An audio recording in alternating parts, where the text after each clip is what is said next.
Welcome to Gen Z Hoops, the Gen Z basketball, coaching, and sports business show.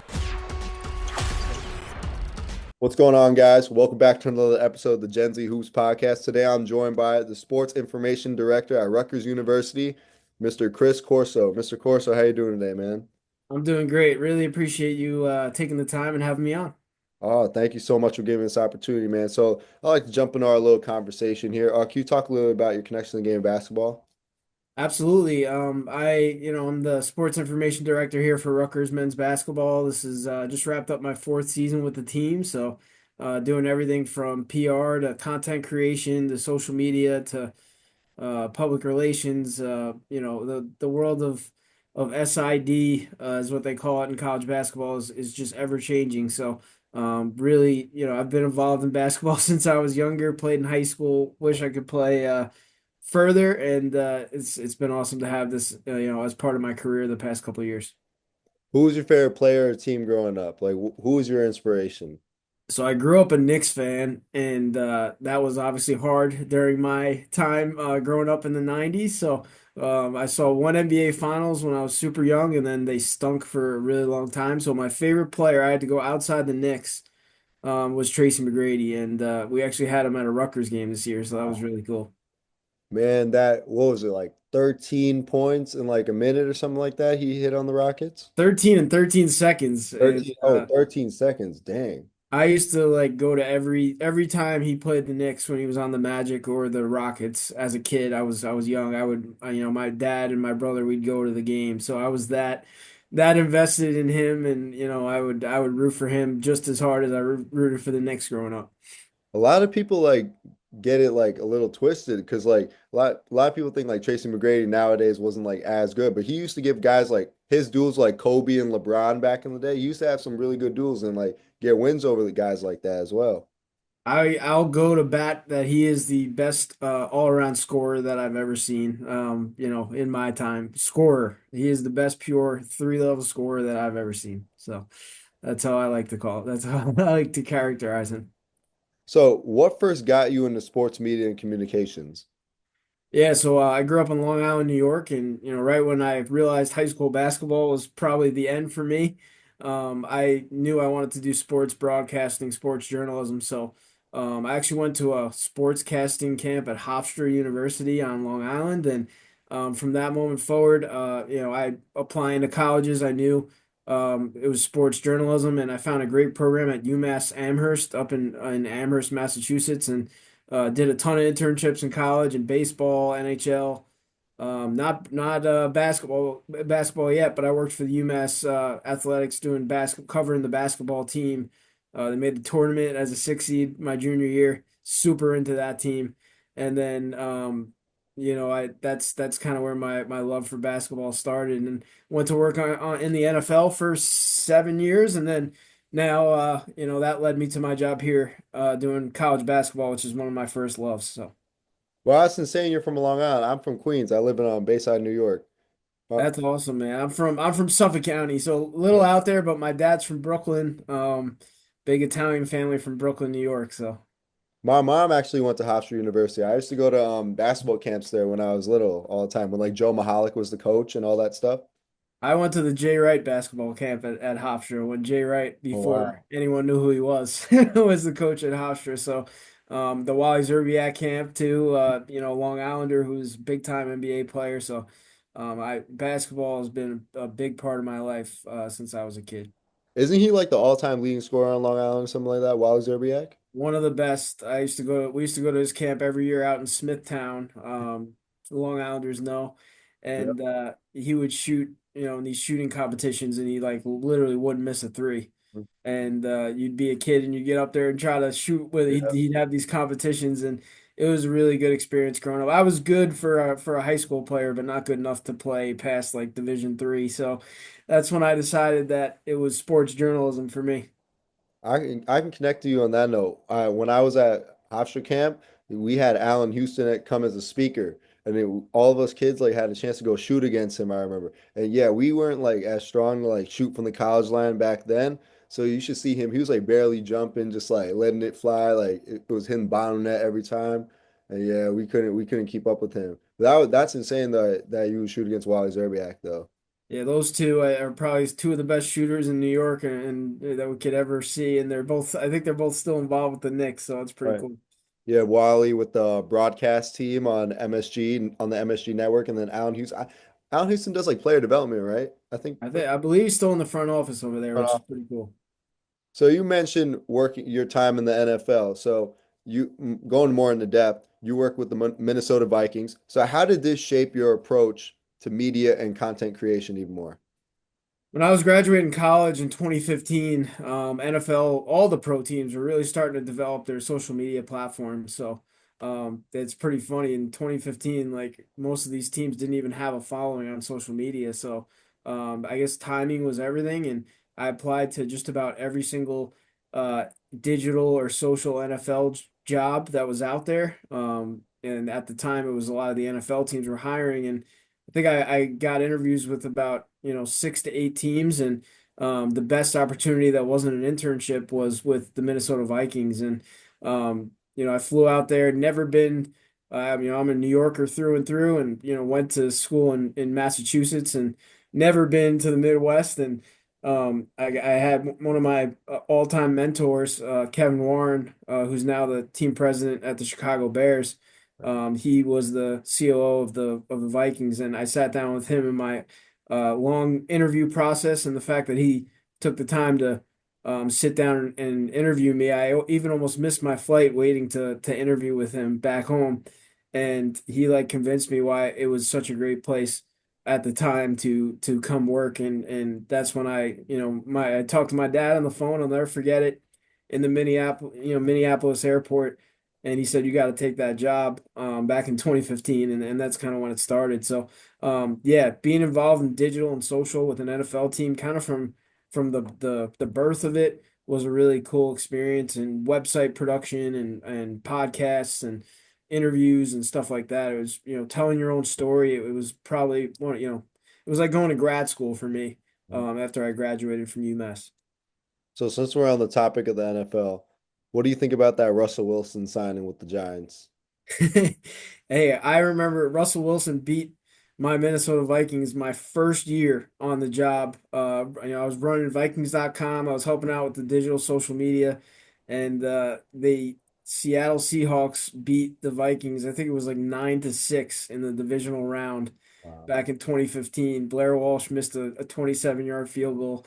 He wide left, which a lot of Vikings fans remember, and since then, he's been one of the best quarterbacks in the NFL. I know he's kind of fallen off a little bit, but yeah, that was a shocking move to say the least. But man, I have some memories, of the Vikings going against Russell Wilson. We played Seattle a lot my years there. Well, are you a Giants fan, a Jets fan, or a Vikings fan? I grew up a huge Jets fan, so I'd like to say when you're working in the NFL, you're full force. You have all these relationships with players and coaches when you're in, digital and PR. But when I left the Viking, I was full on Minnesota for 6.5 years, but I'm back to my Jets, I guess unfortunately.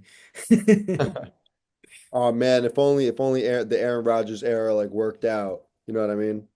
I'm a huge fan of Aaron Rodgers. It's a shame the injury happened, and yeah, hopefully the Jets are better off with their new quarterback this year. We'll see. So what was it like transitioning from covering the NFL to leading communications for a college basketball program?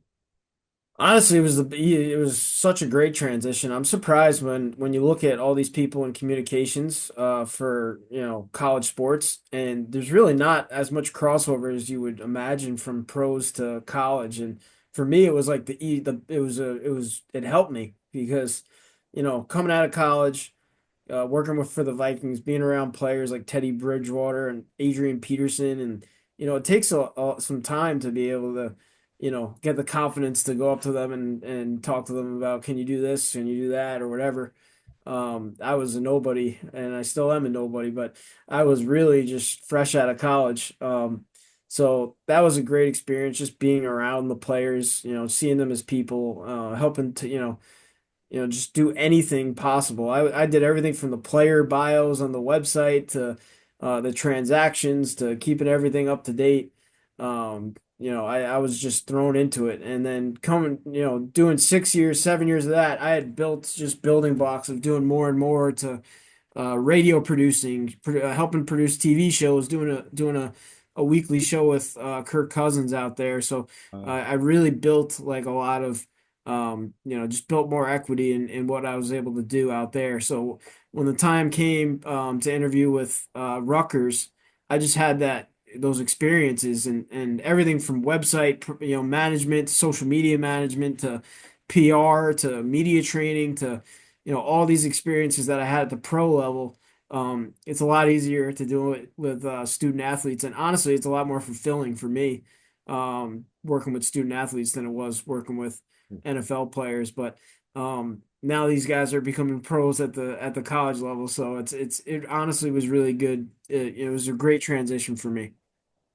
I know we're going a little off topic with this question here, but I always it always sparks my curiosity. What do you think about NIL and how it has changed the college basketball landscape? It's changed even I've been in this business, in college basketball for 4 years. 7 years in the NFL, now 4 years in college, and since 2021, it's changed dramatically. Like I've seen a player's transfer. I've seen, I mean, now it's more shocking when a player stays than if they leave. So, and that's at every school in the country, not just one.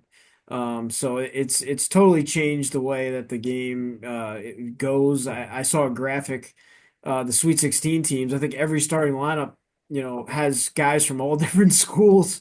So, and you have no Cinderella teams in the Sweet 16 because all the talent is kind of funneling up to the Blue Bloods. Right. But yeah, it's been an experience. The stories I could tell. I honestly want to write a book someday, because Rutgers has been right in the middle of some of this transfer portal stuff, like seeing UConn win the national championship with Cam Spencer. Like, you know, our staff found Cam at Loyola Marymount, so Rutgers has been kind of in the middle of this NIL world when it comes to the transfer portal, and it's been a crazy changing time in college sports, and it's changing even more fast as the transfer portal opened on Monday. So. So you are an assistant athletic director of athletic communication for Rutgers men's basketball. So can you take me through what does a typical day in life look like for you? It's crazy, man. It's changing every year. It changes. This year there was more NIL content and deals and things like that. We had two of the top most popular players in all of college basketball on our team this year, in Ace Bailey and Dylan Harper. So a lot of NIL opportunities came with that, and that trickled into media. So that was a lot of the job this year. I do all the credentials for the media at every one of our home games. I set up our media days, our press conferences, anybody who wants to talk to our head coach, Coach Peichel, kind of goes through me when it comes to the media. Anyone who wants to talk to our players, that kind of goes through me. So, yeah, it's game days are kind of the same. But honestly, every day is different. That's kind of what I love about this job. I'm able to run the social media platforms. I'm able to help the players with media training. I'm able to create content. I do a lot of on camera, on air stuff as well. That is something that's always been a passion of mine. So being a sports information director in college basketball is just always changing, and it's honestly the more you want to get involved with. If you have a great coach like Coach Peichel who trusts what you're trying to do, you're really able to, the sky's the limit. So you mentioned media training. A lot of NBA players actually don't have media training. We see guys like LaMelo Ball, Anthony Edwards, like they cuss hella on the mic, you know what I mean? How would you train the Rutgers players for the media? Yeah, absolutely. I try to always keep their best interests in mind. So if there's a question that is gonna paint them in the wrong way, or if I know a certain question's coming, I stay focused on that. I've been in this business long enough now that if there's a technical foul and I know the player's gonna get asked about that. So I try to prepare them for those situations. We have a cooling off period after our games end. And Right. before we go to the media with our players and coaches, I try to get in our guys' ears, kind of prepare them a little bit. Sometimes, there's not enough time to get to everything, but I try to really always keep their best interests in mind and build that trust with our guys. That when they go up to the media, they had already run through it with me, because a lot of these guys, for the first time, this is really when they're dealing with the media here at the college level. And we had 5 freshmen this year who had never, they had dealt with the media at the high school level when you're that good, as a couple of our guys were. But this was really a growing year for especially two of our players who are going to go on and have to do media every day in the NBA. So. It's a funny thing you mentioned like a technical foul or like a hard foul or something during the game, and that cooling off period can be really, really essential because you don't want to go up there with like a head full of steam and then you say something you might regret later on. Because at the end of the day, like the media, these reporters, they're trying to like dig for like the biggest story. So if you go out there and say something like something out of pocket, you know what I mean? Like that could be like the biggest headline, especially can ruin like your draft stock or anything of some sort. Yeah, it happens in the NBA all the time. I think at that point, when they're already making a lot of money, they don't really care as much what they say.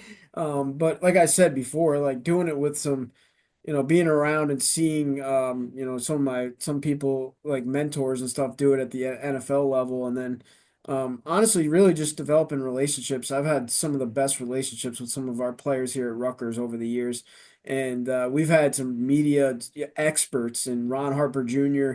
Right. Is probably one of the best, most tailored media guys that I know, and he's actually with the Detroit Pistons right now. Geo Baker, who's a big time player here at Rutgers, was handled the media as good as anybody. And then Caleb McConnell, who's I'll say it on this podcast, one of the most awesome athletes in general that I've ever worked with. Just being around those guys, and sometimes you learn things from the players that you work with too. And those three were they were so just polished for their age. And I got them at the end of their college careers, but just to be around those guys, and they really set the standard for how you treat the deal with the media, treat the media, and how to really just show off your personality sometimes too. Sometimes that's the best thing, is to just be you. So you mentioned running the team's social media. So what can you talk a little bit about what the biggest challenges of managing the social media and digital presence of the basketball program? The biggest challenge of running any social media platform for a team, and I could say this from the NFL and from Rutgers, is when you're losing. When everybody, all they want to do in the comment section is trash you, and it's gotten worse and worse over the years. When you are having a losing season, it is not easy to create content, to show off personalities, to be positive. Like, it's really a difficult thing, and you kind of have to pick your spots and do the best you can. Sometimes the best thing to do is not post at all, which is hard to say when you're always looking to create engaging content. But going through some tough seasons at all levels, not just college basketball and the NFL as well. When you are losing, that is certainly the most challenging time to manage a social media account for a team. I totally agree. Well, I'm a Miami Heat fan, and the Heat were just on like a big like 10 game losing streak. So I'll check like the Miami Heat's Instagram account. Sometimes they like the captions just weren't on the post because it was like sometimes it would be like a frowny face or something like that. But as like the number of losses in a row kept going up, there's just no caption. It was just a score, and I was like, damn. After a while, thank God they bounced back though. They beat Jimmy Butler last night and the Warriors. Got a little revenge there, so I was a little sweet. So you played a key role in establishing Knights of Honor at Rutgers. Can you tell us a little bit about the initiative and its impact that it has had on the program? Absolutely. Being at Rutgers for the years I've been here, I've tried to really, grow and build in a ton of different areas. And one of those areas was building just the connection with our alumni. For many who don't know, Rutgers has like an unbelievable history in basketball. They had a Final Four team in 1976. Jim Valvano played here, who's one of the all-time basketball people out there. And we've had some really good history here. And one of the things that we didn't have, we had jerseys. We had 3 jerseys that were retired, Yeah. and there hadn't been a retired jersey in over 40 years. And we had no kind of benchmarking for what it meant to retire a jersey, what you had to do to get your jersey retired in Jersey Mike's Arena, and a lot of schools have a jersey honoring, which is your number's not taken out of circulation, but it's just one step below Mhm. having your jersey retired. So it just felt like it hadn't been done in a long time, and there was nothing on record in our athletic department of what what gets you your jersey honored, what gets you your jersey retired. So I went back through every year of Rutgers history, and this was led by our head coach Steve Peichel, who really felt like it was time that we honor another group of Rutgers legends. So I went literally through decades of Rutgers basketball history and made kind of that benchmarking. And we had our first Knights of Honor class, three starters, three All-Americans from that 1976 Final Four team. Eddie Jordan, who was a longtime coach in the NBA and a coach at Rutgers. Hollis Copeland, who played in the NBA, and Mike Dabney, who played in the NBA. Three great guys. We had them as our first Knights of Honor class, and we certainly have plans to have more members of Rutgers basketball that haven't been honored over the years to get some recognition up in our rafters. So who is your favorite Rutgers alumni of all time? So I should I pick from players I know or probably before I worked here? What do you think? Hmm. Let's go all time. Let's go all time. I'll go all time. I won't go from the players I worked with just so I don't single anybody out. But I'd say Quincy Doobie. I developed a good relationship with him over the years. I'll do two, Quincy Doobie and Corey Sanders. Played for Um, the Sacramento Kings, I think, right? Yeah, Doobie played for the Kings and Corey Sanders, he's playing abroad right now, but probably one of the biggest social media followings for any high school basketball player ever. You should go look up his mixtapes. Those two guys are probably two of the best offensive scorers that we've ever had here, and gotten to know the two of them pretty well through their visits back here. Didn't work here when they played here, so I'll go with those two guys. Yeah, I might sound like a little bit of a casual here though, man, but I'm a little on the younger side. I got to go with Ron Harper Jr. Those half court shots, man. Like I think it was against Purdue, right? Yeah, that was my first year, so I can't go. Ron's I already gave him credit. He's one of my favorite media guys, one of the best dudes I've ever worked with. Um, so yeah, I get it, and that was I had just left the Vikings week 6 of the NFL season. I left to take the job at Rutgers, and I was with Rutgers for 2 months, and Ron hit that shot against Purdue. Yeah. And they were number And one at the time too, Purdue. yep, we beat the number one team right here at Jersey Mike's Arena, right behind me. And the story of that night for the sports information director, my phone just started buzzing like instantly after there's a court storm going on. Ron's getting attacked. Like all of our fans are on at center court, and I'm getting calls from the producer at Scott Van Pelt, on ESPN. I'm getting calls from Andy Katz. I'm getting calls from the Today Show for the next morning. I'm getting like it was just nonstop, and we did 24 hours of media after that shot. And I don't even think we ate the whole next day. Ron could tell you the story, but I'll never forget he like escaped and just ran to the dining hall at like 4 p.m. the next day because he hadn't eaten all day. Because he was literally the number one story, not just in college basketball, but in all of sports for that day, which was pretty cool. I'll never forget that shot. I would put him as my favorite Rutgers player of all time because when he hit that shot, I remember we were all watching the game in my school's dining hall, Salisbury School, our dining hall, and that next day we had like a big like English test in our class. It was like an in class like writing assignment. It was huge. But our professor, he was like I want to say like 60, like he was like up there. He went to Rutgers back in the day, and he's like this really old professor. And just because Ron hit that shot, he canceled class and gave everyone 100 on the assignment. No joke, man. So that's That's why I got to put Ron up there. He gave me a free 100 and a great basketball memory. So That's amazing. Well, I'll tell you the funny story about class. Ron went to class the next morning. Um, and then I actually wrote like a recap of like what happened after he hit that shot on our website. I wrote like 24 hours with Ron Harper Jr. after he hit that shot. You can maybe Google it if you have some time. But he went to class.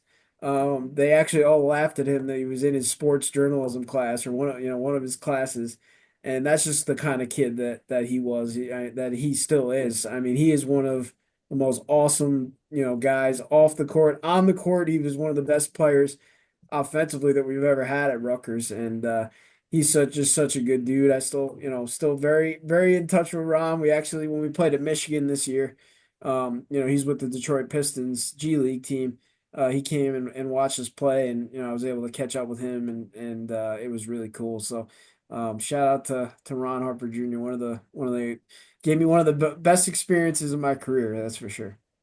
So, having managed content for both professional sports and collegiate sports teams, what do you can you tell me about some key differences in media strategy from each level?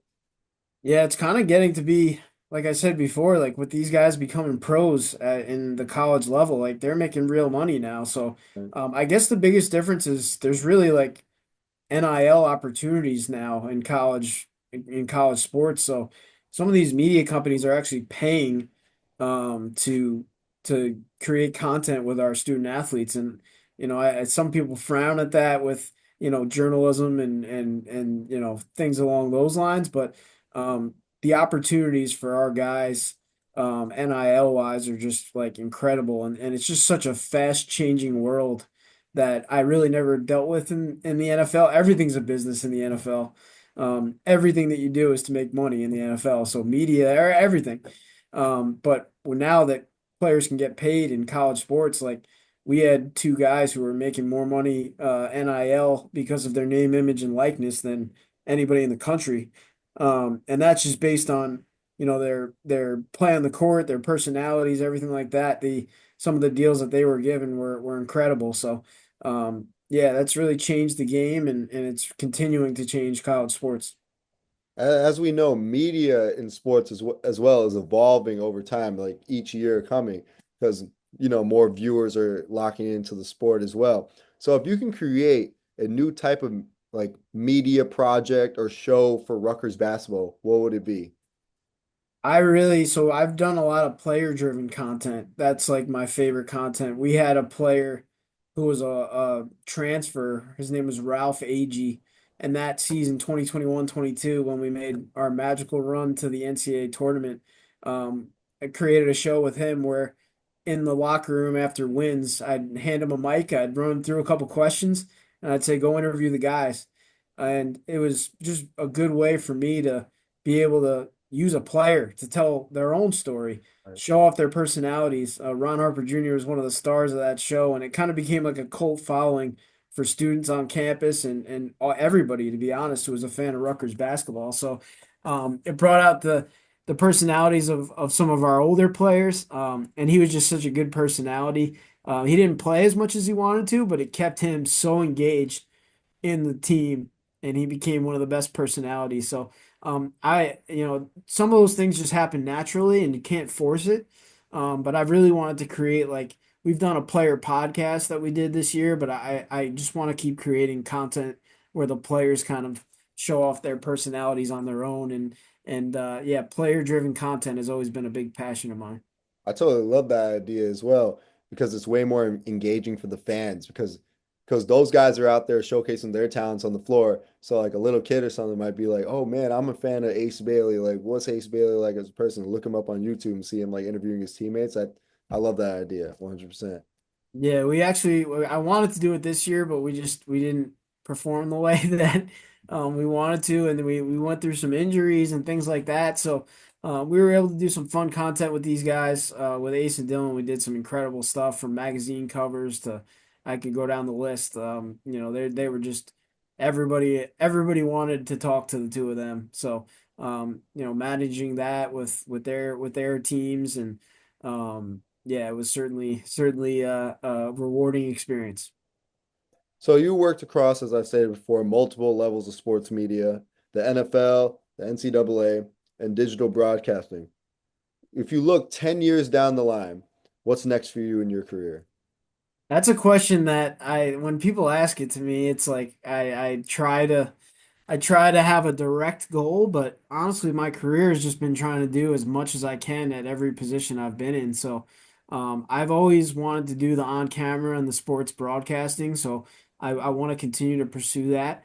I was actually able to be the analyst on like 12 of the Rutgers radio broadcasts this year. So, being on WFAN, a radio station I grew up like obsessed with, was really a awesome experience for me because I've been doing play-by-play and analyst stuff for a long time and digital interviews and stuff like that.